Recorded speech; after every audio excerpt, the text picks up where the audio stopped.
Ladies and gentlemen, welcome to Fowler Hall. Please have a seat. Our program will begin momentarily.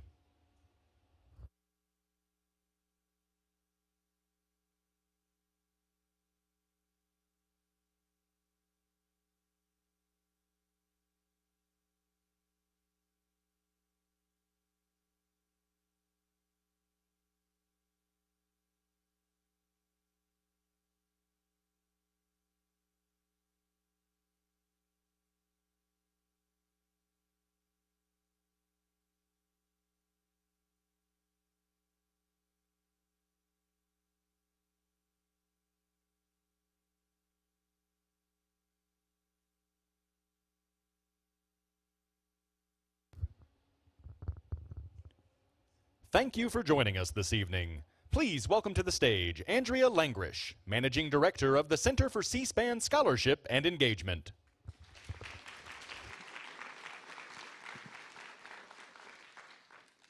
Thank you. Welcome to the Center for C-SPAN Conversation with Brian Lamb, featuring our very special guest, Harold Holzer. Before we begin, I would like to acknowledge the presence of Dr. Mary Fran Matson, who is the head of the Lamb School.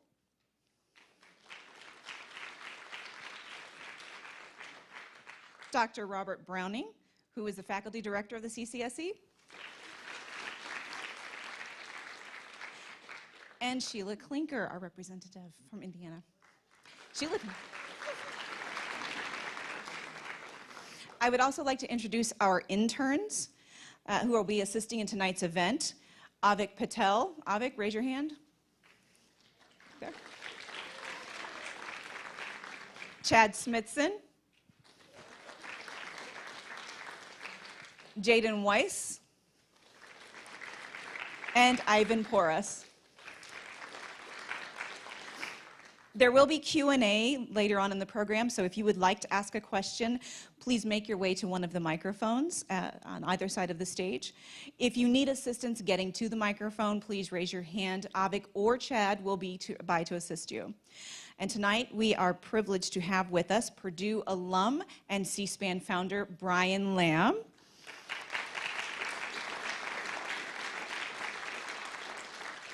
And featured guest, renowned Lincoln Scholar and award-winning author Harold Holzer. Since 1993, Harold has been a regular on C-SPAN, appearing on Book TV, Washington Journal, American History TV, and Q&A, to name a few. So let's take a look back at some of Harold's most memorable moments on C-SPAN.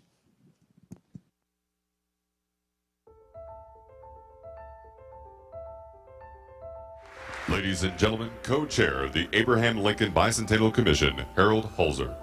Harold Holzer, editor of a book put out in 1993, The Lincoln-Douglas Debates. I'm especially glad that the program includes my friend from the Abraham Lincoln Bicentennial Commission, Harold Holzer. Harold Holzer is with the Metropolitan Museum of Art in New York. He has written this book that we can make it easy for you to get, called The Lincoln-Douglas Debates. We're very pleased to welcome back to our studio Harold Holzer, one of the nation's preeminent Lincoln scholars. Harold is the Jonathan F. Fenton Director of Hunter College's Roosevelt House Public Policy Institute. Harold Holzer joins us to talk about President Abraham Lincoln's influence. Harold Holzer, another Lincoln book. Dr. Holzer, as I'm often want to call you, even though you're not a doctor. Please welcome Harold Holzer. Why have you spent so much time, so much effort researching Abraham Lincoln? Well, I mean, the rewards are wonderful. I wouldn't be here if it wasn't for that. That Lincoln was one of the most gifted writers America ever produced. I don't think there was another president up to that time, including George Washington, who made himself so consistently available to artists and sculptors. Yeah, I think the two elements that are universal and that appeal to young people are the rags to riches story, the log cabin to White House story, the real living of the American dream, going from obscurity to power. The fact that you can do it through hard work and reading and study and all of the applications that he brought to his ambition. As Lincoln once said to his small son, who was having trouble comprehending a Shakespearean soliloquy, he turned to his little boy and said, "My boy, It's all in the speech. And I think we can say the same of the great second inaugural. Why is it so controversial? If you challenge people's perception of Abraham Lincoln, it elicits a very strong response, pro and con. The myth deflators love the idea of anything new being advanced about Lincoln. It's an honor to be standing again on this sacred spot to help the U.S. Mint unveil the commemorative coin that will honor the 16th president. I can't help observing, as I look into this audience, how Lincoln himself would have noted that the struggles of the 1860s had to be fought again in the 1960s. It's worth recalling a time when words were valued, when orators were stars, cultural superstars, and politicians, even in the most divisive time in American history, yes, much more divisive than our own, were generally respected and admired, even if people disagreed. And what got you into this in the first place? A grade school assignment in 5th grade in which we were experimenting with a form of biography and picked a subject literally out of a hat. Harold Holzer started all this for us, wrote a book called The Unexpurgated Text of the Lincoln-Douglas Debate. This is number 6, and the intensity level is still high. People, I think, are talking about the programs around the country, and the exuberance in the towns is just unbelievable. Douglas knew from the beginning that this process could be of no benefit to him. The last thing he needed was to waste his time facing Lincoln face to face. Of course, as close to face as they could get, one fellow being 5'2" and the other being 6'4". Great leaders, I think we all agree, have to be great communicators. People love political oratory. They throng rallies and events. Lincoln and the power of the press. What number is this for you? 47, but that's including co-authored books and edited books. Don't want to inflate the number. Every time I worry that I have nothing new to write about, something spontaneous happens and I think of something, and some editor somewhere, fortunately, at least until now, thinks it's a good idea, and I go forward with something else. It's like selling a book to the movies, I guess, for me. It's not easy to sell a collection of debates to cinema, so this is certainly the best thing. The first experience I had came, I guess, was 2006, when, along with a group of Lincoln historians organized by Doris, we all met at a hotel in New York City with Steven Spielberg and Tony Kushner for the first time. I heard somebody on one of the clips on one of the shows saying that it's the best of its kind in the world. That was me. That was you? Yes. How do you keep doing this? I get an inspiration or an invitation to pursue a path that hasn't been pursued before, certainly not by me. This was more inspiration than invitation, and so I plunge into it, and I just love doing the research. I love doing the writing, and I love this part of it too, the conversation. Please give a warm welcome to Harold Holzer and Brian Lamb.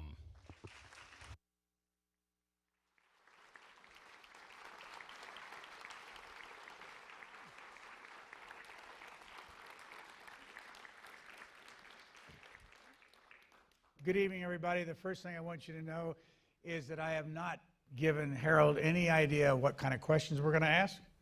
And we have a lot of students and others in the audience that I want to go to early. So I'm going to ask him the first question to start this off. Why don't people know that Abraham Lincoln spent a lot of time in Indiana? Because, I don't want to criticize Indiana, but maybe Kentucky and Illinois spend more time promoting themselves as lands of Lincoln. In fact, he spent a third of his life in Indiana, came of age in Indiana, buried his mother, literally, in Indiana, lost his only sibling in Indiana. He said the soil of Indiana made him tall. So there's a lot to say. I'm glad we have a chance to do it, and thank you for that walk down memory lane. Hair loss, weight gain, weight loss, different glasses that I'm now rid of. You want to go through more of your life like that? I'm so startled by some of the Look, clips. we got to keep the Indiana thing going for a little bit longer. When did he come to the state and why? So he came in when he was 7, so that's 1816.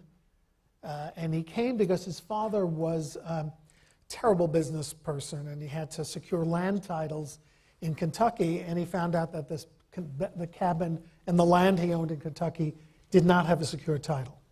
So we've heard from relatives that the soil in Indiana is great, and so Lincoln said we moved because of land title issues and partly because of slavery. Lincoln's father was anti-slavery, probably for the wrong reasons. He was kind of jealous that he couldn't afford to participate in that institution, so he wanted to go to a free state where everybody could have equal, access to opportunity, and that's why they chose Indiana. It was southern Indiana. So he was 7 when he got here, and his first memories were really here. So during those 14 years, what changed in his life? Well, I guess the loss of his mother was the biggest thing, for sure. She died in something of a mini pandemic. There was an explosion of a poisonous plant called snake root, and cows would eat the snake root, and then they would give poison milk.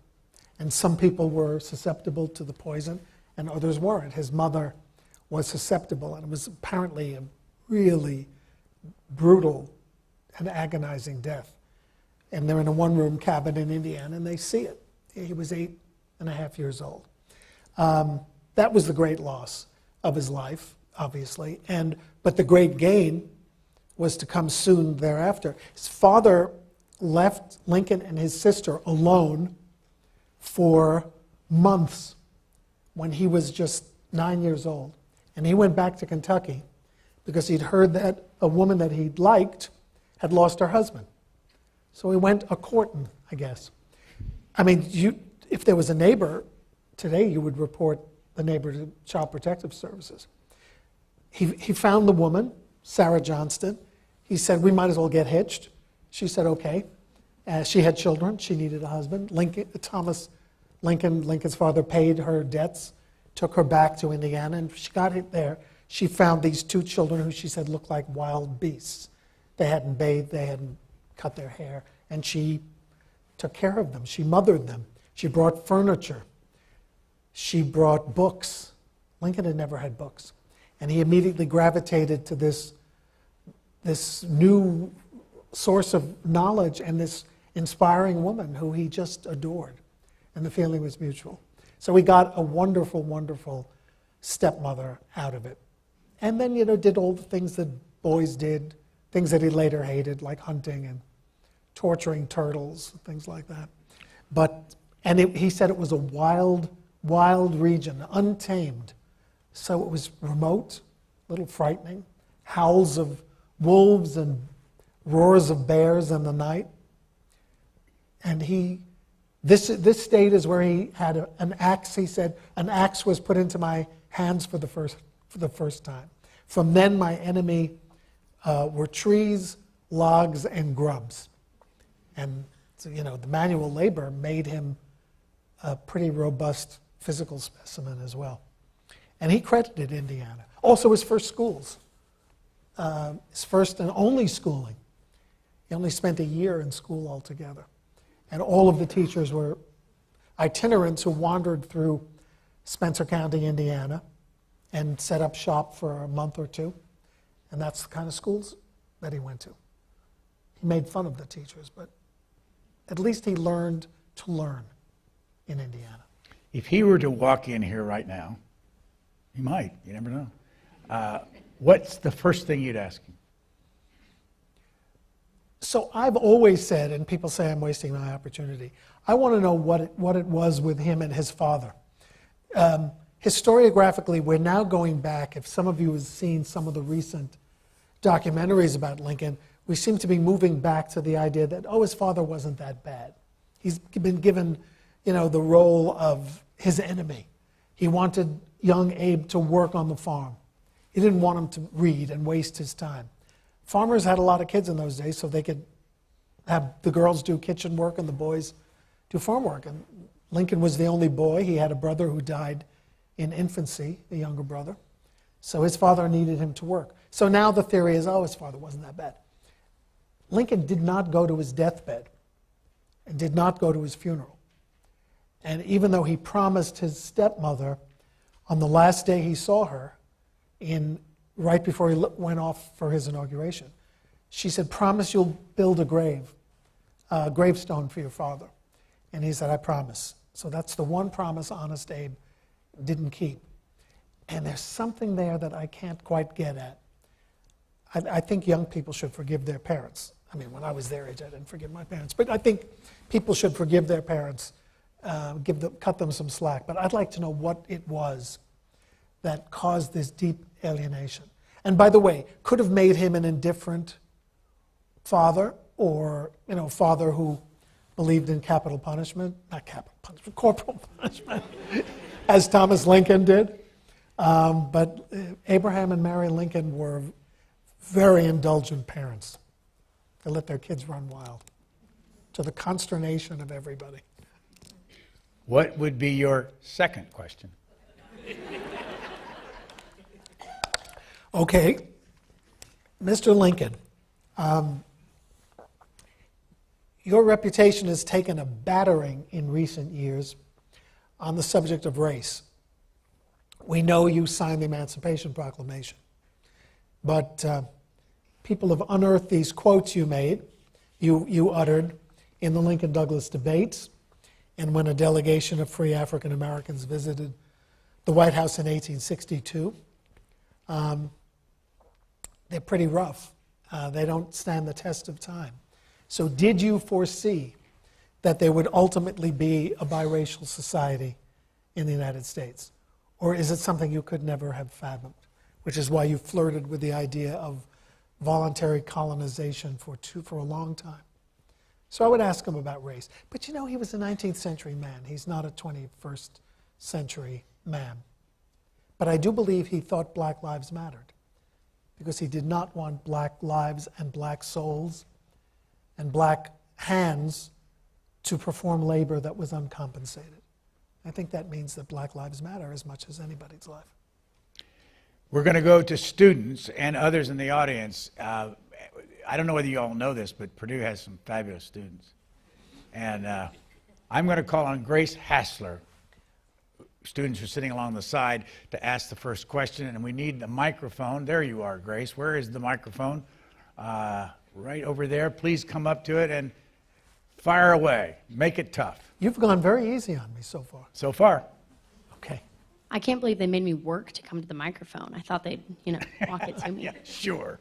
Anyway, as we're starting to have some of these conversations about your topic of expertise, which seems to be Lincoln, I was looking at some of your books, and one that you recently published in August of last year talks about the power of the press and the presidency and how those two go together. So my question was, I think in that book you explore it a bit more, but when was it that people started to realize that their relationship, maybe even some specific examples with Lincoln, that relationship existed and it was important to civic duty?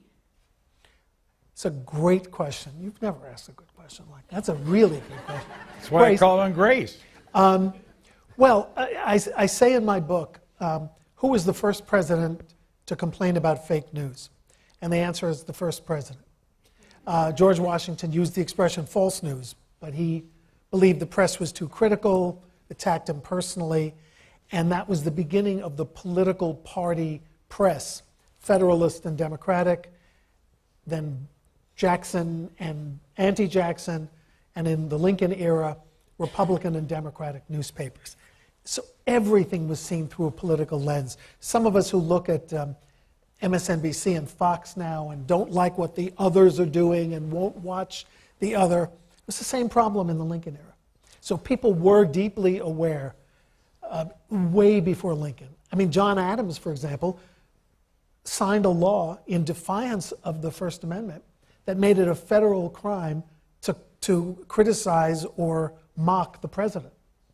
Just nobody, and it wasn't declared unconstitutional because all the federal judges And all the Supreme Court members were members of his own party, because only Washington and Adams had served. It's extraordinary. By the time Lincoln is president, they are made more aware of the competition or the disagreements, because the Lincoln administration and Army jailed nearly 200 editors during the Civil War, shut down newspapers, put journalists in prison. That's a whole separate, conflict and controversy. But so I would say they became aware of it in Washington, at the end of Washington's first term. And not to go on too long, but the problem then is the same problem as now. And nobody articulates this better than Brian Lamb, as he did last night in Delphi, which is that people tend to watch only the things they already agree with. And in Lincoln's time, the Republicans read the Republican press, the Democrats read the Democratic press, and Southerners read pro-slavery, anti-union press. So of course there's conflict when no one hears about the other side.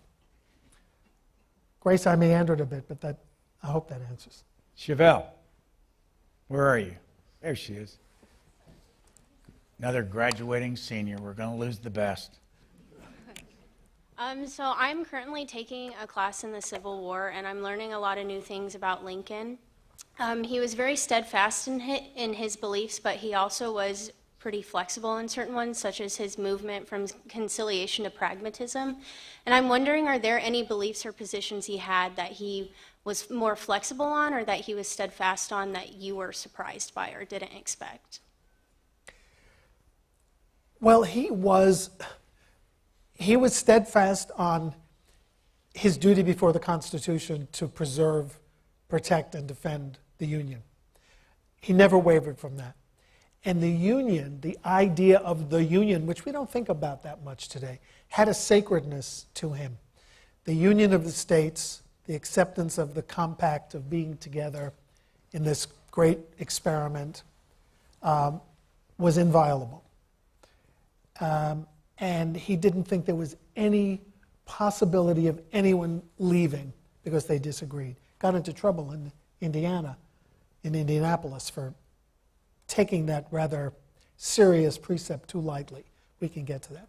And the flexibility is all on race and slavery. That's what's remarkable about him. He's really a Southerner. As Frederick Douglass said, what was remarkable about Lincoln was that he was a Southern white. Kentucky, Southern Indiana, South Central Illinois. He could have held and retained prejudices that were common in his time. But he morphed from just saying he was opposed to the expansion of slavery to saying slavery must die. When the war ends, there cannot be any way that the institution of slavery can exist in this country. And then I always say that in his last speech, he didn't know it was going to be his last speech, and we're coming up to the anniversary of this moment, April 11th, in 1865, he spoke for the first time about giving black men, especially veterans, the right to vote. And John Wilkes Booth was in the crowd that day on the White House lawn, and he turned to one of his comrades and said, that means Negro equality. And he didn't use the word Negro, as you can imagine. That's the last speech he'll ever make. Now I'll put him through. So in a sense, he died for that evolution in his thinking. Sunil. Hi. Given the many challenges that our generation faces in the next coming decades, what can young Americans do to preserve the legacy of Lincoln in American politics, civics, and culture? I mean, Lincoln was part of a young generation once that saw a bit of hopelessness in the divisiveness that was afflicting the country. And it's true that it wasn't cured before there were a lot of sacrifices, which is not the way we want to go to cure our problems today. But where I think Lincoln sets an enviable example for people is the way he lived the American dream and articulated it. I mean, even though it sounds corny to many people today, Abraham Lincoln rose from the humblest beginnings.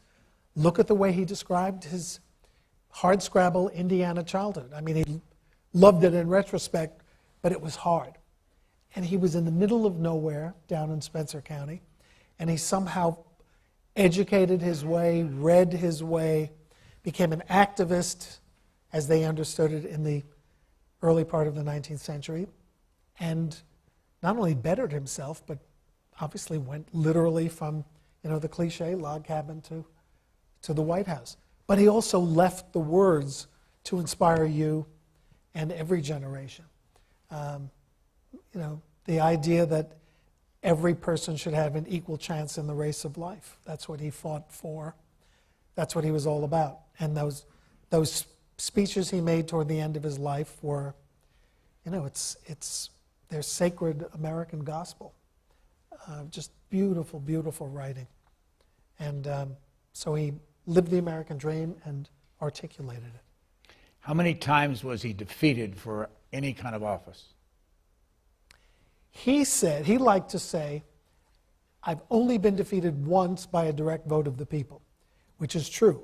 It was his first election for the state legislature, and he was off fighting an Indian war. We didn't see any action, but he was enrolled, in the state militia. So he didn't campaign. And he won his own town of New Salem, something like 270 to 3, but he lost the legislative district. And he was never defeated after that, because he didn't really run against Stephen Douglas. Democrats and Republicans ran for the legislature, and the legislature elected the senators. He didn't lose for vice president. He didn't even know his name was being put up. So he won 4 legislative elections. He lost another Senate race before the Lincoln-Douglas debates, but again, it was legislative wrangling, and 2 presidential elections. So he would say, just the first time, and I wasn't paying attention. Who has a question? Let's just step up to the microphone. Go ahead. Anybody? Yeah. Shreya, yeah, that's fine. Go ahead. Be sure to give us your name. I can't see, and my memory's bad. Go ahead. Hi, I'm Celia Parker.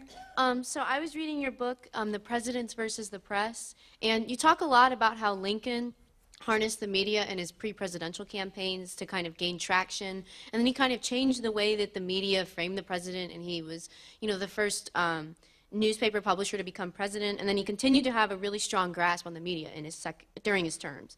And then you also talked about how Trump revolutionized the way that candidates use media by using Twitter and other means to gain notoriety. So do you think that Lincoln and Trump are comparable, in their respective times with their respective resources in their usage of media to further their own campaigns, or would you say that one was more effective than the other? Yikes. Sorry. Fabulous. See? Fabulous. You're training a new generation of Brian I didn't Lamb. train this lady, no. The center. Yes. It's a good question. So in my book, I do say the presidents who mastered the technology of new media were the most impactful and the most successful. And Lincoln, not only getting shorthand reporters to transcribe the Lincoln-Douglas debates, he wasn't, it's a really good point that he was a newspaper publisher, even though it was a German language newspaper and he couldn't read German. He bought it so it could support him and win German votes. Anybody has a copy of the Illinois Staats-Anzeiger? It's the most valuable Lincoln. No one has a copy of this newspaper. It was published for almost a year, and not one copy has survived. Just if there's a collector out there, let's make a deal. Not only Lincoln, Franklin Roosevelt, in whose home I have the privilege of working, mastered the new network of radio. Gave his first fireside chat from 2 floors below where my office is. Doesn't count because he wasn't president, but then, tremendously impactful radio appearances. John Kennedy and television news conferences. Barack Obama and the internet. And Donald Trump. Yeah, he was a genius about communications. Now they just keep him off Twitter and Instagram. But that was a pretty brilliant thing he did. To use the media and you and I have talked about this over the years, every day for 5 years if you count the campaign, Donald Trump was smart enough to tweet early in the morning, and then up until afternoon, CNN, MSNBC, and Fox News did nothing but comment on his tweets. So he dominated every other aspect of the news by tweeting. I think that's pretty ingenious. It's scary that we all fell for that. I mean, it's not being political, but then nobody tried to cover real news. They would just let his tweets be the news of the day. Over on this side, somebody have a question you're ready with? Yeah, Maddie? Okay, go ahead. No, go ahead, and we'll get Maddie later. Hello, my name is James Shelton. Brian, we've met a few times on Zoom, so it's good to finally see you in person. In a class recently, I was studying Lincoln. One of the first executive orders he signed after the war broke out was he got rid of habeas corpus. He suspended it for a period of time, basically allowing military courts to try citizens for treason. And it just seemed really out of character from what I know about Lincoln already. So I was hoping you could maybe speak to that a bit more, because it's something I didn't know about before I took this class. Yeah, I mean, he suspended the writ. He cracked down on the press in all the border states, and all the border states that were threatening to leave the Union after the original 7 did. He did not want Kentucky out. He didn't want Missouri out. He didn't want Maryland out, because that would have isolated Washington, D.C. And that was the impetus for the first suspension of the writ. Don't let the legislature meet to discuss suspension. John Merriman, this agitator who's threatened to blow up a bridge, put him in jail. Chief Justice says, bring him up on charges or free him, and Lincoln says, I'm not paying attention to the Chief Justice anymore. He may be a Marylander, he may be sitting in circuit in Maryland, but ignore him. And if he insists on producing the body of Merriman, right, that's what habeas corpus means, arrest the Chief Justice. He absolutely thought the preservation of the Union and the threat of secession superseded all. And you may think it's out of character, but it's actually, he kept that to that principle for the entire war. And he justified it by saying, you could amputate a limb to save a body. And he was amputating the limb of free speech, free press, and habeas corpus to save the body politic. The other choice was to kill the body to save a limb. And that doesn't make any sense. It doesn't work that way. But you're right. You've identified the big remaining controversy. I mean, it's not the only one, but it's the big controversy that people discuss. Was he within his rights? Now, that the right of suspension belongs not specifically, but implicitly to Congress, because it's in the congressional section. And it says the privileges of the writ of habeas corpus may be suspended in times of rebellion. So it was surely, justifiable constitutionally, but it's not his right. So he just kept Congress home. He didn't call a special session until July 4th. The war broke out on April, 10th, 15th. And he said, I don't want them here to muck up the works. By the time Congress came back into session, he'd already called for volunteers. He'd already committed money that he didn't have to fight a war, and he'd suspended the writ. So the Union justified everything to him. Oh, during the years that Harold has dealt with Abraham Lincoln, he's also had a full-time job somewhere else. Quickly, please tell the audience your first job in life. My first job, right out of college, because I didn't go to graduate school. Don't follow my path. It's not. You all should go to grad school. My first job was I wanted to be a journalist. And I had an opportunity to join a weekly newspaper on the west side of Manhattan. I met a young man today, and I forgot to tell him this. He lives on a block from where my first job was. There he is. My first job was 2000 Broadway. You know the building? It was a supermarket in those days with a newspaper on top of it. Pretty creepy place, actually. So that was my first job. And the publisher never paid us. Probably pretty smart. So everybody, all these exalted guys and women who had been editors all over the country and came to this great experiment, which was supposed to be a black and white newspaper, not just printing, but Harlem and the West Side of Manhattan. Very liberal, but he didn't pay these guys, so they left. And that left me, and I hired my wife to work with me. It was fun. She wasn't even my wife. She was just my girlfriend, and we worked together. And by the way, the publisher, this is like full cycle. The publisher was married to Franklin D. Roosevelt's granddaughter. And she remembers early days in Roosevelt House where I work now. And so I've come full cycle. Who owns Roosevelt House? Hunter College of the City University. FDR sold it to Hunter College, didn't give it. But he sold an east side of Manhattan townhouse for $50,000. The real estate deal of the century. I have a question for you that you hate. And yet, you're going to do it. Now, what's the way he's a very clever PR type guy. What's the way he answers this question? What's the job in your lifetime that you like the most? I really like them all. Oh, my God. Listen. No, I did. You said in Delphi, do something you love. I've had a great succession of jobs. My boss, when I was working with Edith, he had worked with his wife at the New York Herald Tribune, which is her father owned, her stepfather owned the New York Herald Tribune. So he married the boss's daughter. He said, I worked with Kate. If you get a chance, you're going to look back on this as the most fun because you get to work with your fiancée wife. And he was right. But I also worked for public television. I love that. I worked in politics and government. I love that. And the Metropolitan Museum of Art is probably my true love. 23 years there. And but I like Roosevelt House. Sorry. Yeah, typical though. Anyway, Maddie, why don't you get to the mic but let's Andy, because it'll take her a little bit. Go ahead and ask a question, and we'll go to Maddie. Hello, Mr. Holzer. I'm sorry. Oh, you're fine. My name is Andy. And speaking of other jobs, I recently learned that you were the lead historical consultant on the film Lincoln, the Steven Spielberg one. And I wanted to hear a little bit more about that experience, as well as if there were any falsehoods or historical liberties that were taken with this wonderful film that the audience should be aware of. Well, it was fun, even though they reneged on my deal.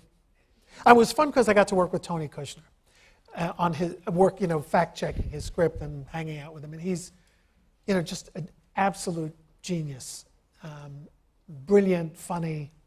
But there were lots of things in the script that I still have the script with all the, what do you call them, the yellow things, Post-its. But my payoff, you don't get paid to be a historical consultant. They said, well, we'll invite you to Richmond to be on set. You can come stay in the Jefferson Hotel, which is the great Richmond hotel, hang out with Daniel Day-Lewis and Sally Field. So I said, that sounds good.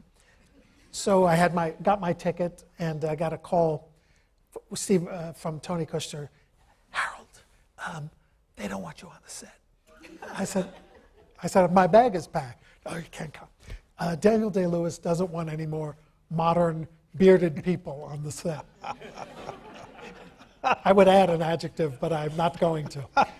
He doesn't like he doesn't like modern people, and Spielberg has got a beard and a baseball hat, and Tony Kushner has a beard enough. He doesn't want any more New Yorkers or Californians with beards. So I didn't get to go. I met Daniel Day-Lewis later. He said, Mr. Holzer, you've been with me every step of the way. I said, not that I noticed. So the big mistake in Tony Kushner's script was the idea that it's not so tragic. When they called the roll for the 13th Amendment, how many people have seen the film? Oh, good, a lot. They called the roll, yes for the 13th Amendment or no. We'll start with a delegation from Connecticut. So I said to Tony, that's not the way the House of Representatives worked. I worked for a congresswoman. Her name started with A. I know it's alphabetical. It's not by state. You're confusing it with a political convention. How does the great state of Connecticut vote? So he actually slithered off my couch and fell on the floor. That's how upset he was. But he called me from Richmond, and he said, I have to tell you, Stephen doesn't like your idea. I said, it's not my idea. I'm just telling you, it's the way it went. He said, well, the dramatic arc is no good if you do that. I said, do what you want, okay? I went with him to Chicago to do a promotion for the film, and he gets a call from Maureen Dowd of the New York Times. I mean, she's a pretty powerful journalist. You don't want to get a call from Maureen on a Thursday. She said, a congressman from Connecticut just said that your film says that Connecticut voted 3-2 for the amendment. There were no 2 people who voted against it, and he wants your film banned in Connecticut. He'd offered to send a free DVD to every high school in the country, which is very generous. So this guy made a splash. He got to be on Meet the Press by denouncing the film. And Maureen Dowd wanted him to comment. I didn't say I told you so.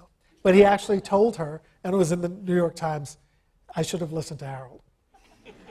And I think he lost the Oscar because of that flare-up. And he lost it to Argo. How many people remember Argo? Okay. You know that chase down the runway? Never happened. But you can't make mistakes with Lincoln. Too many people notice. But it was fun. And I got to do a lot of promotional things. We got sent to South America to promote the movie. The State Department sent us to Argentina. I had my own translator, bodyguard, driver, van. That was cool.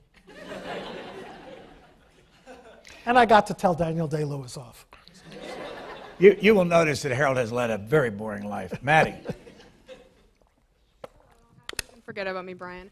My question's a little abstract, so if you wouldn't mind bearing with me. It's been really interesting to hear in your little highlight reel, and you talk about Lincoln's love of literature, but also in the video talking about how he was willing to pose for artists and sculptors, etc.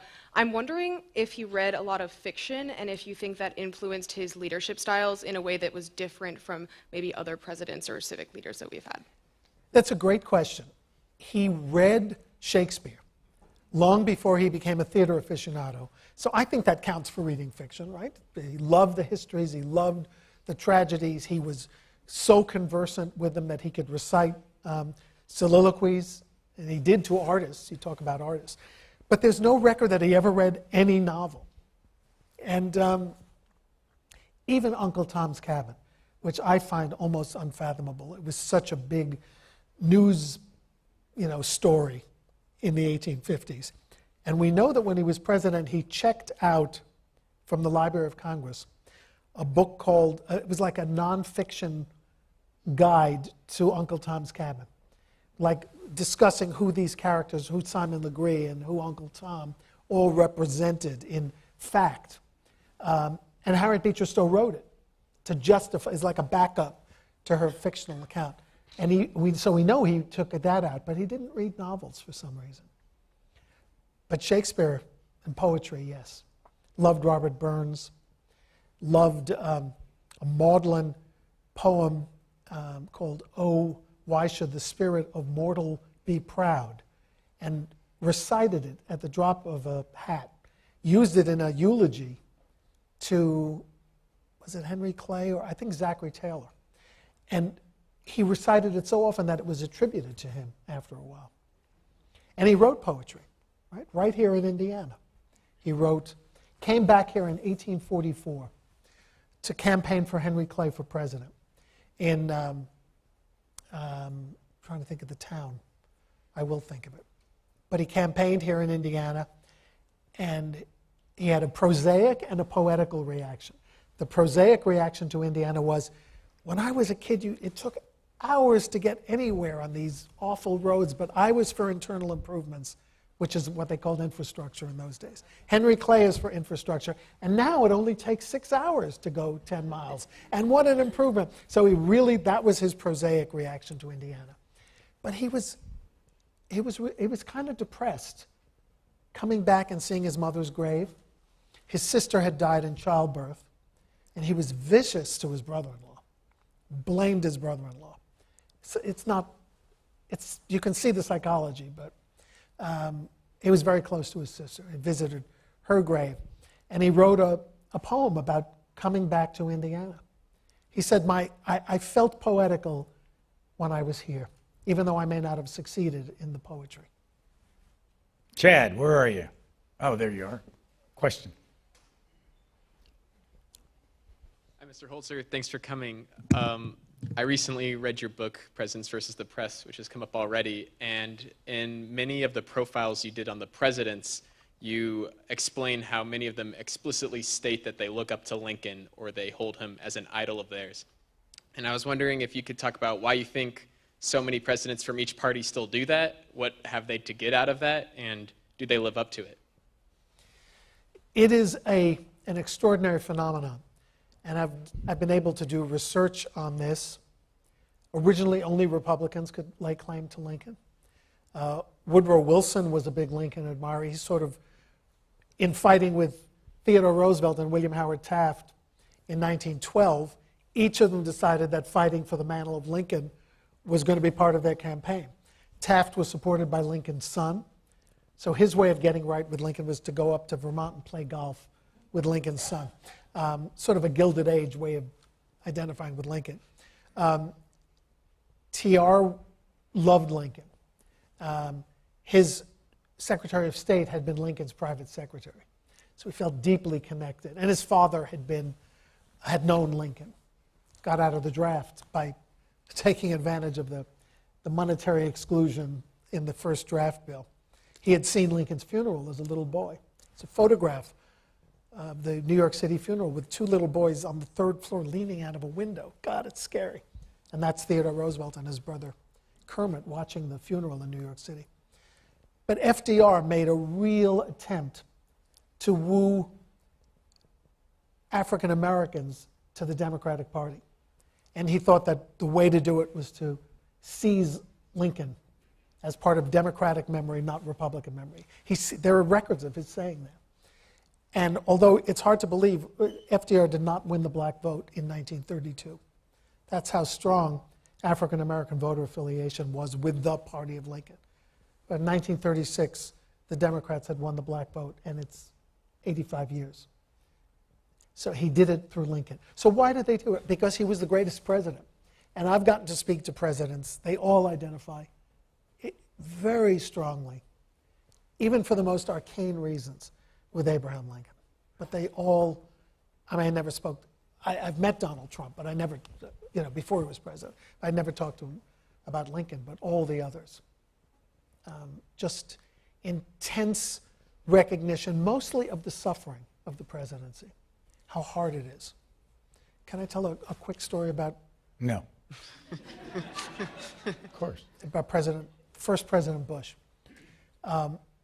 We did Sam Waterston and I did a reading for the, not the dedication, but the origins of the George H.W. Bush Presidential Library in Houston. It was on a Palm Sunday, I remember that. And we had a wonderful time with the Bushes. And we did the reading. I made myself part of the script because I wrote the script. So I got to read, to show images of Lincoln, and Waterston recreated the speeches. And after the event, President Bush came up and he was crying. And I said, he couldn't have been more grateful. I said, Mr. President, what speech affected you this way? And I wondered, is it the Gettysburg Address? Is it the second inaugural? He said, Lincoln's farewell to Springfield. And I thought, well, that's a beautiful speech, but it's not the end of the performance. And I said, may I ask you why? And he said, because Lincoln said, on leaving Springfield, here my children have been born and one lies buried. And no one else but Lincoln and I know what it's like to leave your city behind and go to the presidency and leave your child's grave, as he did. That moved me very much. And it made me realize again that the people find unexpected connections to Lincoln and his suffering. I think it helps them get through the presidency. And those who don't pay attention should. I know President Biden is a Lincoln aficionado. I don't know him, but he meets occasionally with Doris Goodwin, and with Ron Chernow, and with Robert Caro, and John Meacham. So he gets a good background on the presidency, and he's interested in the history. Who has a question over here? One of the students. Shreya, go ahead. So my name is Shreya, and you wrote the book, The War for Public Opinion. Oh, sorry, Lincoln and the Press, The War for Public Opinion, and you also worked on the Steven Spielberg movie, Lincoln. So do you think that Hollywood plays any role in this war for public opinion? And if you think it does, should it shoulder any responsibility? Well, they certainly have been part of the making of the Lincoln reputation. And I point to 1939. 1939 was a watershed year in the Lincoln image, because that year Marian Anderson sang in front of the Lincoln Memorial on Easter Sunday. I don't know if you know the story. She was the great black opera singer of her day, and she had booked the Daughters of the American Revolution, what is it called, Constitution Hall, in near the White House. And when they realized they had accidentally booked a black singer, they said, you can't sing here. It's segregated. And Eleanor Roosevelt told the Secretary of the Interior, why not have her sing at the Lincoln Memorial? And she sang My Country 'Tis of Thee and other things. And it was broadcast nationally on radio. There was something like 50 or 60,000 people on the mall, fully integrated crowd, unlike the dedication of the memorial. And that transformed that image. That same year, Mr. Smith Goes to Washington came out, the Frank Capra movie with James Stewart. And the scene in which the idealistic young Senator Jefferson Smith goes to the Lincoln Memorial for inspiration and hears a little boy read the Gettysburg Address inscribed on the wall, and they cut to different people, including a black man in tears listening to the aspirational words. Had a tremendous impact. The very next year, the John Ford movie, Young Mr. Lincoln, comes out. And it too, presents this idealistic young attorney fighting for justice and being humorous and all the virtues. So Lincoln becomes a hero of the New Deal era and the run-up to World War II. So responsibility. I think the Spielberg movie was not simplistic. I think it showed a complex Lincoln being a real politician, using politics for a virtuous cause, but real rough and tumble, maybe even with money involved, for a virtuous result. I hope that answers the question. But this provides an opportunity for a segue, because I purposely mentioned the Lincoln Memorial, which will be 100 years old on May 30th. And there's going to be a centennial observance. C-SPAN will be covering the day before, on Saturday before the Sunday, the 21st, live from the mall. I don't even know if you know that. Thank you. Well, you're the executive chairman. They don't. Well, the best thing about this is that there will be 20 Purdue students coming to Washington for 2 weeks under Andrea Langrich's leadership, my friend. And this man is going to go to the memorial with us so that everybody can have a first-hand account of what that memorial is all about. And I want to just show you a few slides, and let me tell you why. Oh my goodness, what a surprise. You were meant to be surprised, and I think you will be surprised. All during the lockdown, I didn't get to go to D.C., I didn't get to go anywhere. And I missed my trips to Washington. Brian and Victoria Lamb walked every day in D.C. at very early hours. And Brian Lamb is a terrific photographer. He cheered me up and inspired me all of those lockdown months by sending me his pictures of the Lincoln Memorial. And look at them, they're pretty darn good. This is one. Isn't that beautiful? This is dawn. He doesn't walk at night. This is dawn. Beautiful, beautiful shots. I don't know how he got this. I don't think you do special effects, but it's amazing. the haze of the early morning. I think he should do a book or a magazine or something of these shots. Look at this. He is a terrific photographer. Young people at dawn on the steps. Recent vintage. I don't think we quite did you justice with this reproduction. Anyway, thank you, Brian, for doing these. I had no idea who was going to do this. This is fascinating.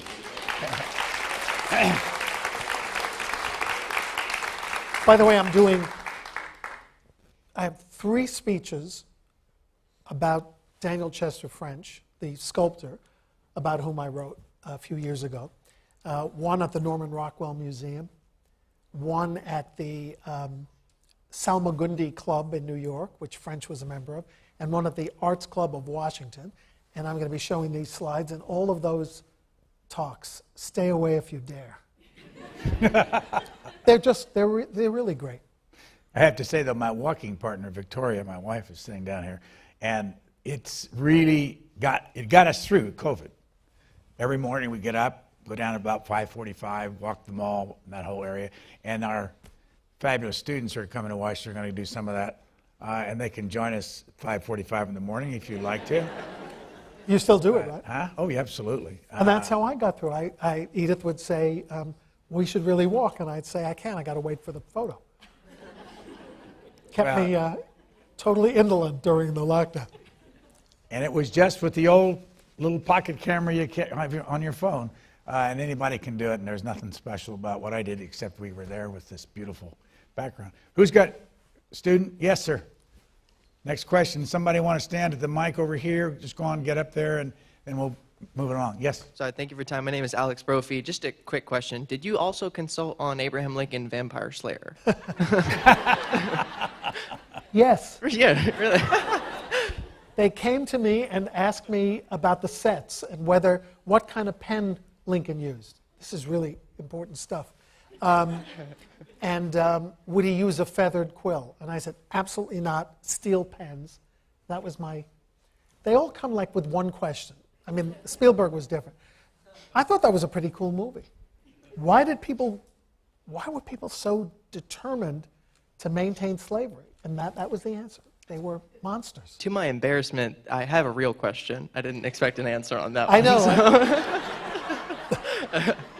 You get another one? Yeah, if I may. I feel as though in today's society we're lacking truly great orators, and maybe that's because social media shines a light on everyone's voice.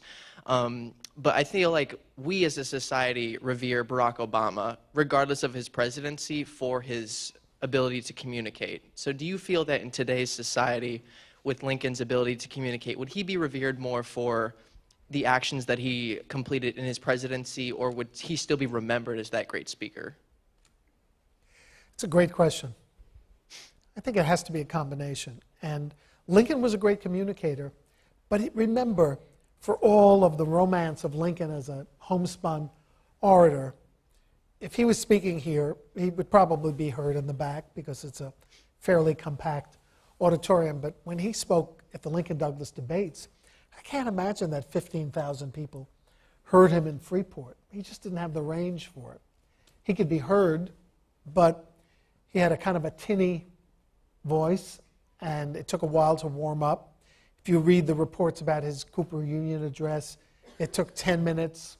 It always took him 10 minutes, which is why it probably didn't work with the Gettysburg Address, because it was only 3 minutes.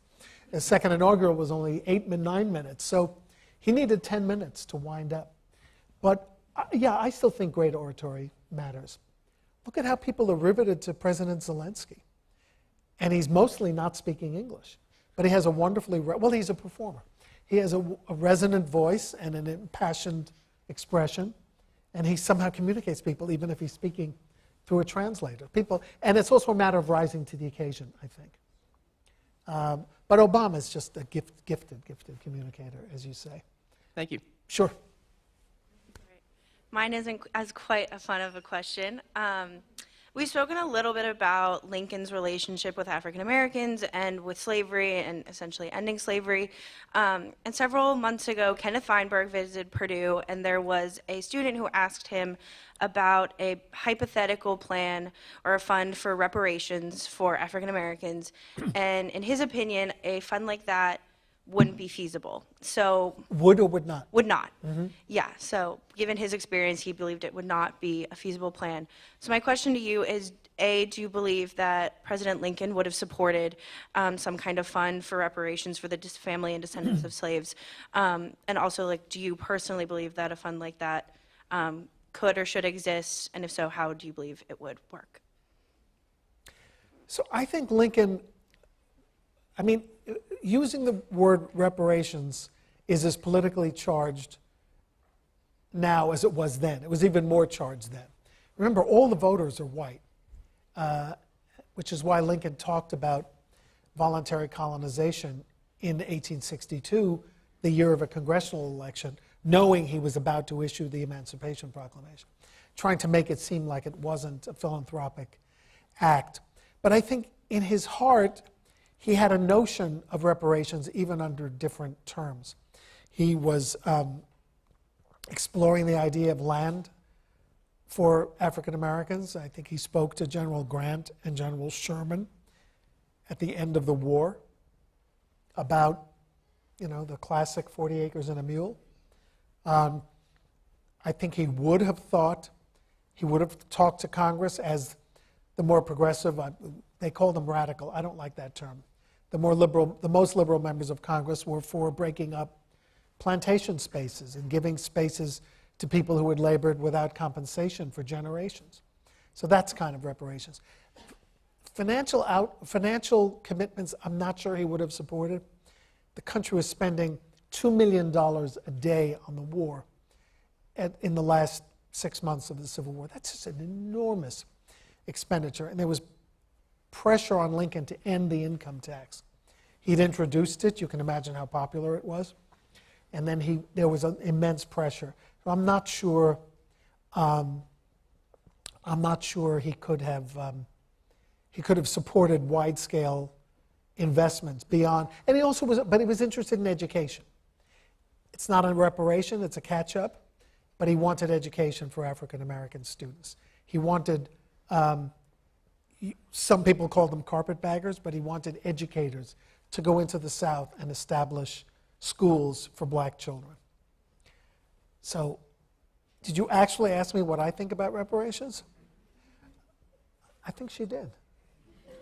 This is where Harold takes a sharp turn. Or are you going to tell us? Investment. Opportunities for black and women owned businesses. In other words, not money. Well, that's money. But I mean not That's direct just money. It's not direct money, but it's investment in communities that have been disadvantaged and have not been treated equitably. That would be my... See, I'm not as far left as you imagine. How many children did Abraham Lincoln have? He had 4 sons, 2 of whom died in his lifetime. One a 2-year-old who died in Springfield, Illinois, and one his beloved 11-year-old who I think was most like him, who died of typhoid fever in the White House in 1862.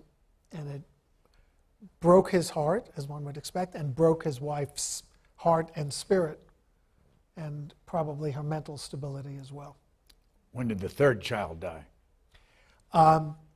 Tad died in the little one died in 1871, 6 years after his father, probably of tuberculosis. How old was he?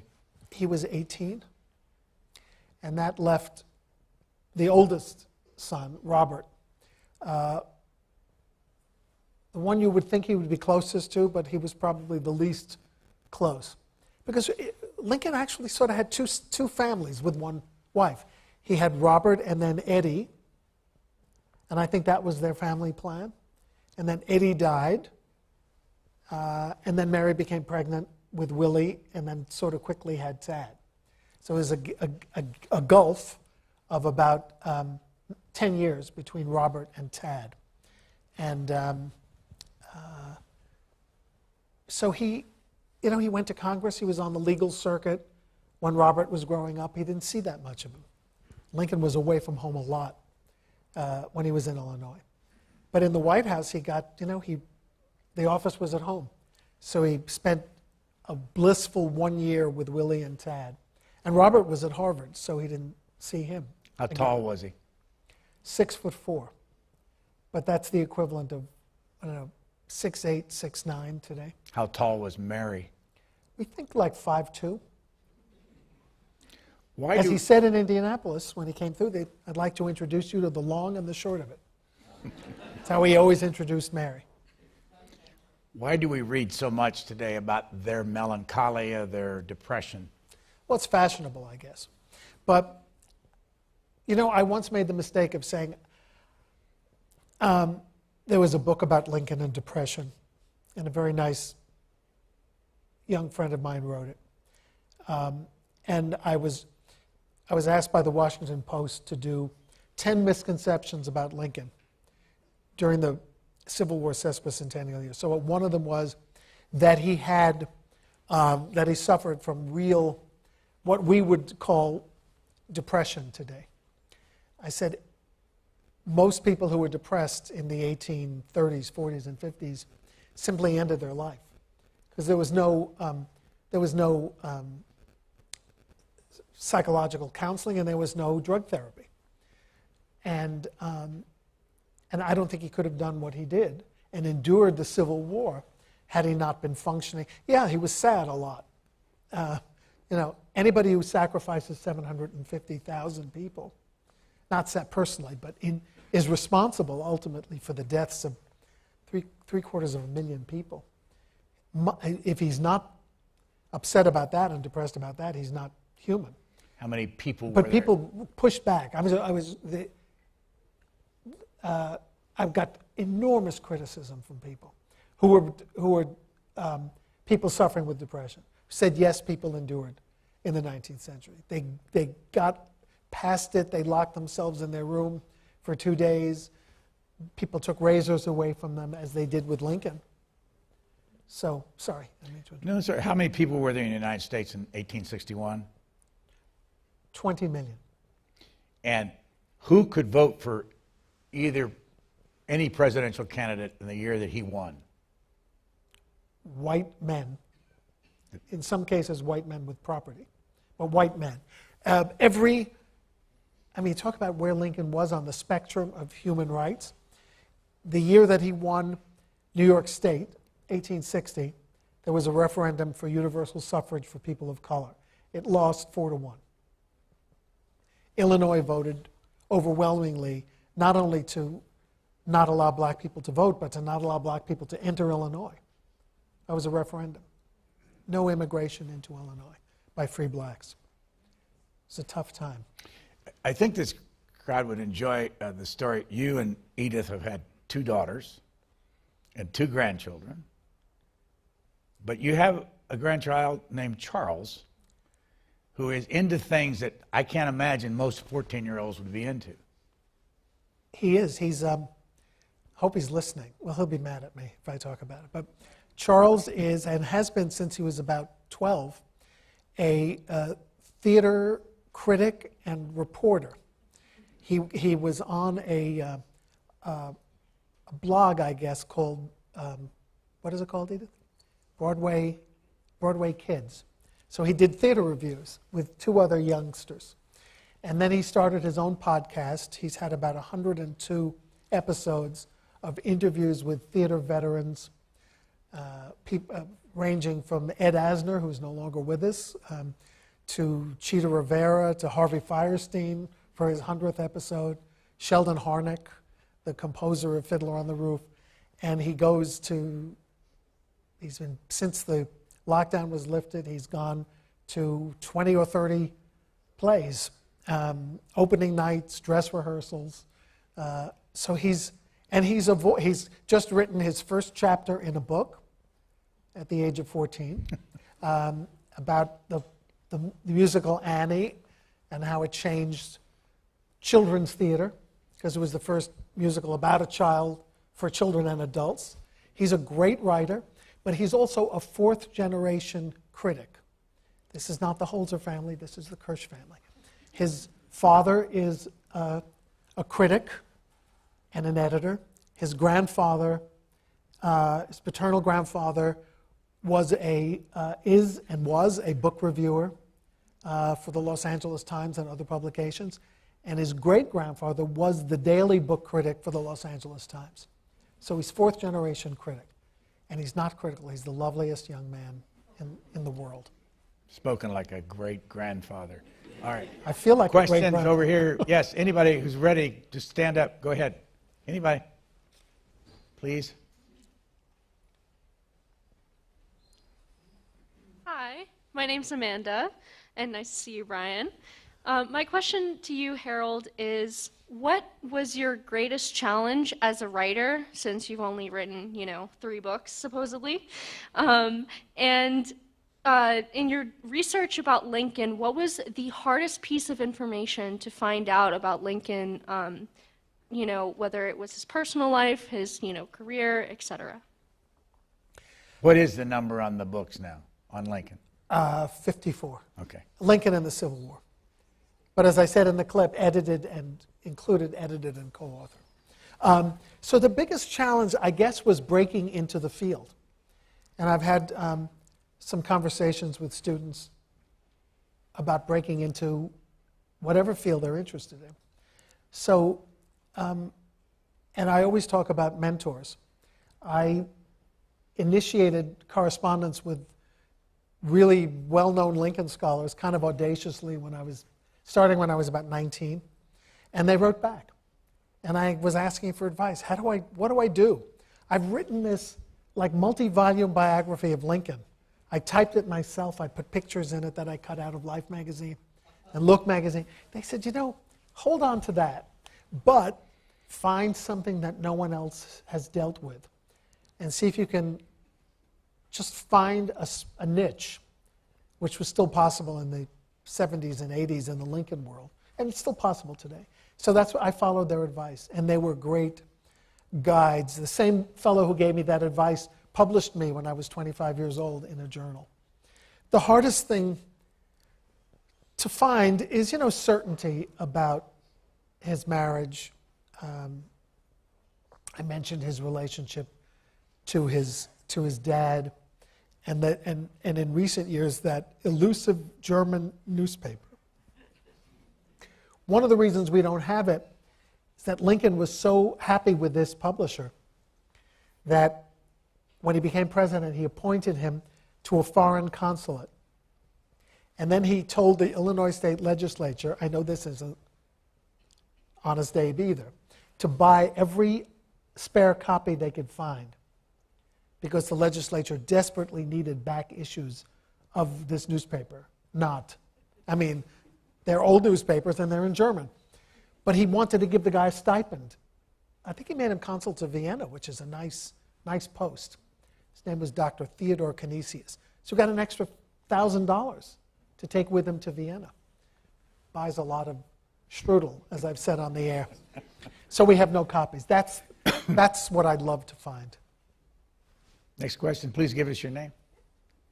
Hi, my name's Anna Hampton, and this is an interesting question. Lincoln's life and death has been surrounded in mystery, leading to the creation of many conspiracy theories and rumors.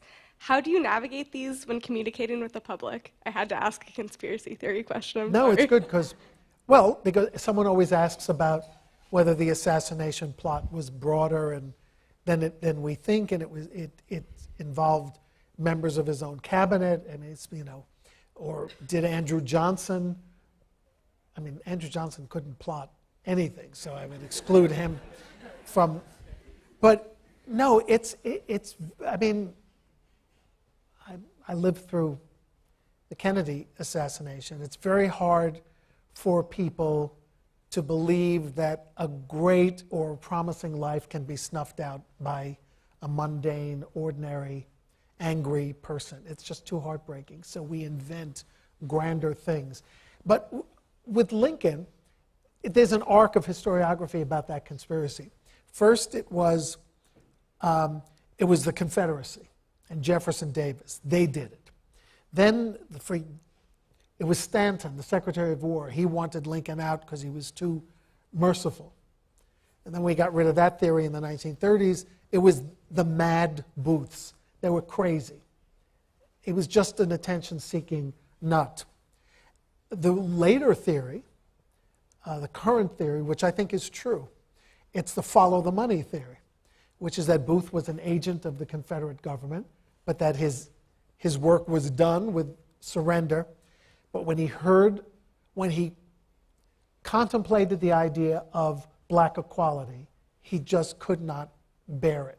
And he thought that if Lincoln first was kidnapped or then killed, the war would restart, and we could stop this idea of citizenship and voting rights for blacks.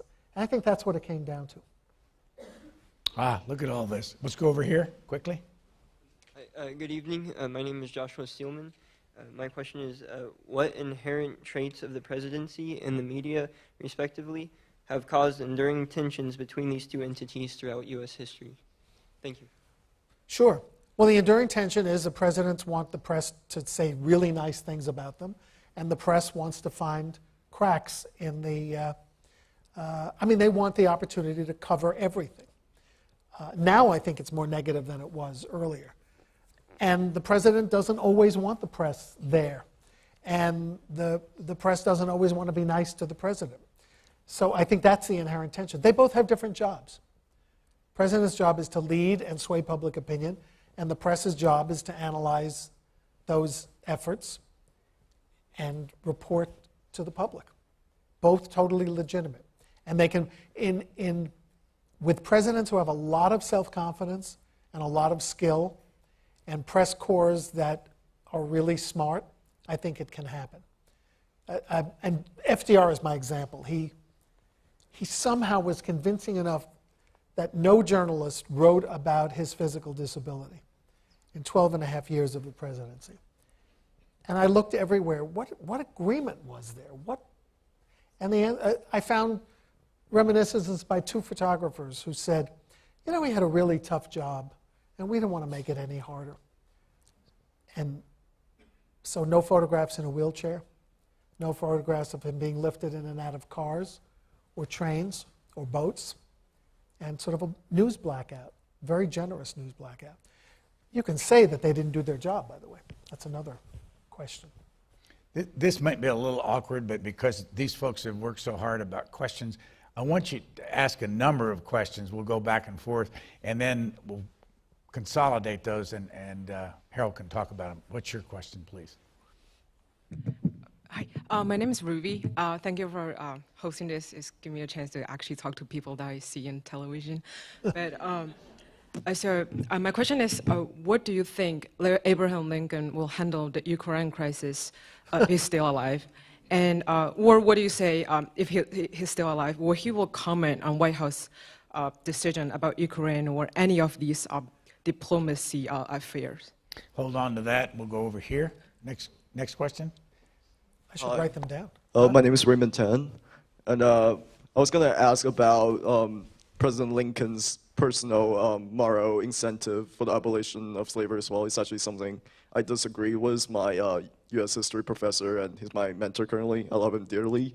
But so the moral imperative. Right. He believed that the choice for the 13th Amendment and the abolition of slavery in the North was a smart political move, and ultimately his goal is that it plays in helping the Union win the war, and that was his first and foremost priority. And he's willing to make compromise with the Confederates and the South to achieve that goal as well. And and since we already touched on that topic a little bit, I also want to ask about your, actually goes to both of you, Brian as well, your thoughts on the concept of civil dissent. And as we were taught that civil dissent is a very important part of democracy and it's the greatest motivator of social progress, but where do you draw the line between good social discourse and full-scale riots or, things that we see like the January 6th insurrection? Thank you. We're here. Are we really going to consolidate everything? We are. You're going to remember them. Huh? But I want to hear what they have to say, and then we'll get this down. Go ahead. Hello, my name is Nick Thompson. So abolition appeared to be a popular movement in the North before the Civil War, and yet the Civil War revealed that most Northerners were not too opposed to slavery. So to what degree exactly was abolitionism popular enough to be influential in presidential elections prior to the Civil War? We could stop there for a moment just so we can catch up. You want to do Ukraine first? Yeah. David Donald was once asked, the great Lincoln historian and American historian, what would Abraham Lincoln have thought of, what would he have said about school busing? And David Donald replied, he would have said, what's a bus? Lincoln left foreign policy completely to his Secretary of State. But he did talk about the hypocrisy of Russia in one letter. And he thought Russia was guilty of moral hypocrisy in everything it did. That's the only application I can think. But he had no foreign, the only foreign policy Lincoln had was don't start a conflict because I can't handle problems at the front door and the back door. Even if you're humiliated by Britain, don't have a conflict. So he just couldn't direct anything in foreign policy. He sent letters to potentates. He accepted gifts. So was Ukraine a country in 18? I don't even think it was on the map. My ancestors are from one set of ancestors is from Ukraine. But if we asked where were you from, they never said Ukraine. They said Galicia, because that was the region, because the borders were so malleable. So anyway, I don't think he would have said, what's a Ukraine? Back to the morality issue and whether Lincoln, what was pushing him to do 13, 14, Yeah, 15. I don't want to start a fight between you and your professor for sure, but I believe Lincoln when he said he was morally opposed and appalled by slavery. He saw enslaved people, he said, like fish on a trot line, chained together, marching off to servitude. He saw enslaved people walking by his home in Indiana. He lived on the National Trail, and he was horrified by it, and wanted it to end. What he was tortured by is what constitutional power he had, and he had none, he concluded. So the compromise the compromise idea at the beginning of his presidency, it is before Fort Sumter, was I am not going to interfere with slavery where it already exists. I may even agree to choke off debate until the 20th century, but I will not allow it to extend, because if it goes to the West, it will be there forever, and state governments will form that are pro-slavery. The Senate and the House will be perpetually dominated by the slave power.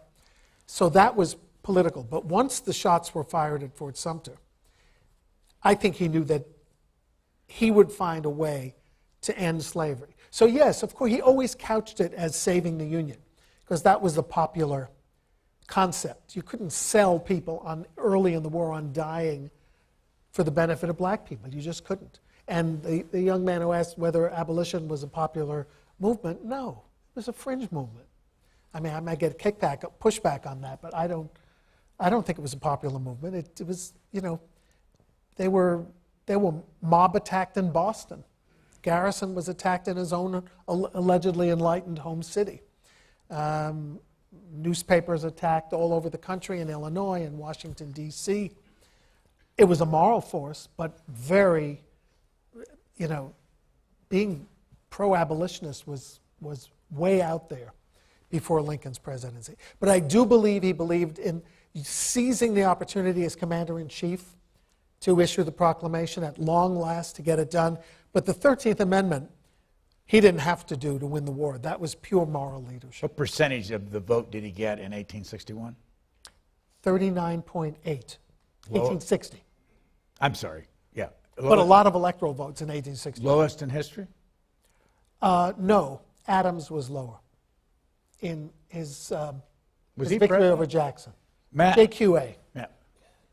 We're running out of time. We're going to end this in just a few minutes at 7:30. So go ahead, Matt, with your question. My name is Matt Stockler. My question is, given your understanding of Lincoln and his politics and thought, what do you think he would say about modern politics and the polarization and partisanship today? Hold on to that. Hold on to it. Let's go over here quickly. Hi, my name. Oh gosh. Hi, my name is Grace. Thank you for being here tonight. So my question is, Lincoln is always considered by historians like to be, if not the best, one of the best presidents in the United States. Yep, he's normally number one. C-SPAN poll. Sometimes I see George Washington in some arguments, but consistently Lincoln, and consistently Andrew Johnson is the last in these lists. And Andrew Johnson was his vice president. So could you talk about the thought process that Lincoln had in making Andrew Johnson, who had such different beliefs as him, his vice president? We're doing both? What was this one again? I'm sorry. Quick. Matt, give us a reminder. Just to remind me. Yeah, so my question was just, what do you think Lincoln would say about modern politics? And the Oh, yeah. So he would have said, oh, this again. I mean, this is what I went through. This is typical American rowdy partisan politics. And that goes into the limits of dissent. Lincoln believed in dissent until there was a rebellion. Rebellion was a bridge too far. So it's like a riot writ larger than a riot. And he was very anti-violence, anti any kind of riots, lynchings, attacks on newspaper editors, hangings. He's on record against all of that. Lincoln, there's no direct evidence that Lincoln chose Andrew Johnson. I think he wanted Johnson. But in those days, the presidential candidates didn't pick their vice presidents. In 1860, they chose a guy from Maine, because he seemed the complete opposite of a guy from Illinois. You know, northeast, west, as Indiana and Illinois were west in those days. And I think Lincoln wanted a Democrat, and he wanted the only loyal Southerner in the Senate, and that was Andrew Johnson. And guess what? Presidents don't expect they're going to die. In fact, they refused to. Look at FDR. He was dying when he ran for the fourth time. Okay, we just have a couple minutes. Thanks, Grace. Hi, Harold. So Hi. I was wondering, you touched on it briefly, but Lincoln's mental health. So there's no doubt he suffered a lot in his life, and I was wondering, because I read a passage studying for the SAT about this, and he's described as melancholic, as you said, and which in modern terms is clinical depression. So, and even Grant, too, succeeding him, had problems with alcoholism. So I was wondering, how did these challenging moments in his life influence his policy as president? And how have there been any politicians since Lincoln that have had similar early experiences influenced their presidential policy? Wow, that's a complicated question. Yeah, I think his sympathy, his empathy was influenced by his own struggles and his struggles to overcome. I'll accept melancholia. That's a good middle ground. It made him sympathetic to people who didn't have parents, to widows and orphans of the Civil War era. He was, by the way, one of the great condolence writers of his era. Wrote at least 3 classic letters of sympathy to people who had died. So it made him sort of, that's why they called him Father Abraham in his time. Becca, quick question.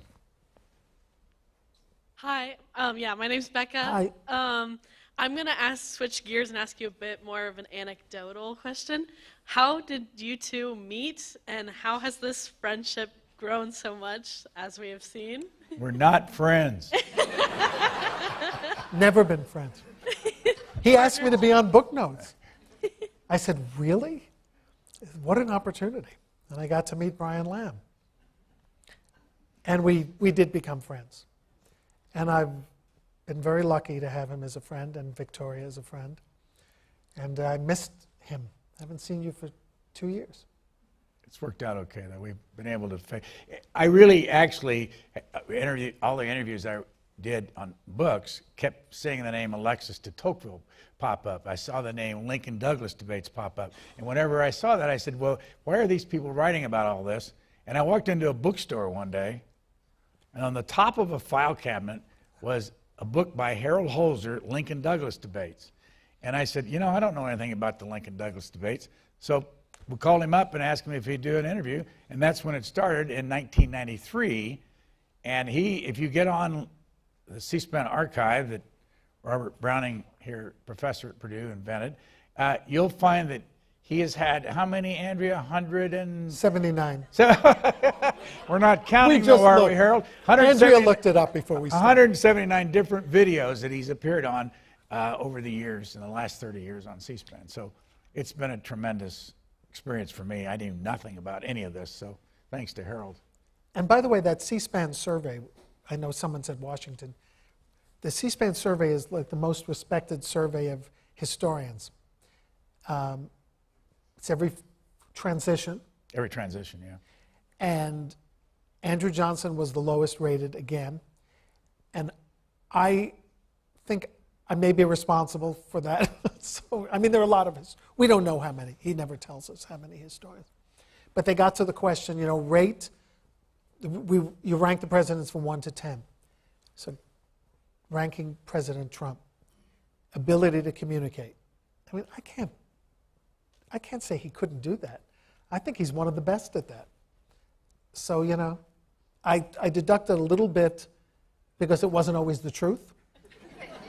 But you got to give him an 8 or a 9. I do want to say, before Andrea comes up and says something, I want to say that if you think that the youth of America don't get it, just think about tonight. Think They are about great. these fabulous questions. And by the way, they were not schooled on how to ask these questions. Nobody fed these questions to them. They're entirely on their own. And I want you to give them a big hand.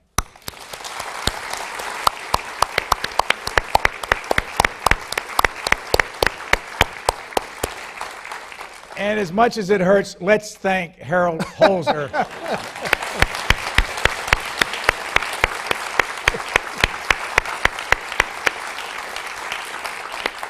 Andrea. Thank you all for being here tonight. I'd really like to thank Brian Lamb and Harold Holzer for a fantastic conversation. Thanks. And for our audience, thank you so much for joining us this evening and for supporting the Center for C-SPAN Scholarship and Engagement. We hope that you have enjoyed this conversation and you will join us for more events in the future, to include next April, when we will once again bring back Brian Lamb for another Center for C-SPAN conversation. So thank you very much. Have a great evening and good night.